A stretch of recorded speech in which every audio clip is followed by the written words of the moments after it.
Alors que le Mali est dans le viseur de la CEDEAO qui lui a infligé de lourdes sanctions dont l'effet ne saurait tarder, les autorités maliennes ne restent pas dans l'immobilisme. Bien au contraire, elles multiplient des actions sur le terrain pour se faire entendre. Après la grande manifestation organisée pour protester contre les sanctions considérées inopportunes de la CEDEAO, les autorités de transition maliennes empruntent la voie de la diplomatie offensive. Ce lundi, dans l'optique de solidifier ses relations avec la Guinée, seul pays de la sous-région qui a décidé de botter en touche les sanctions de la CEDEAO, l'homme fort de la transition malienne a dépêché plusieurs ministres.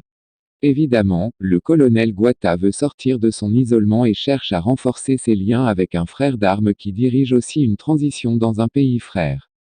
Selon le communiqué final émanant de la présidence guinéenne, la délégation malienne a exprimé sa reconnaissance et ses remerciements au peuple et au gouvernement guinéen, particulièrement à son Excellence colonel Mamadi Doumbouya, préside du CNRD, préside de la transition, chef de l'État, chef suprême des armées pour l'accueil et l'attention dont elle a été l'objet pendant son séjour.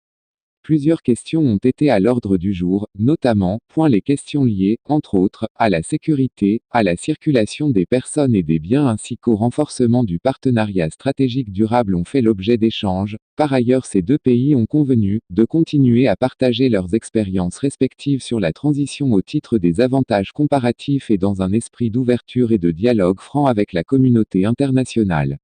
Reste à savoir si la communauté internationale qui désire rapidement le retour à la normalité constitutionnelle dans ces deux pays va apprécier ce nouveau front.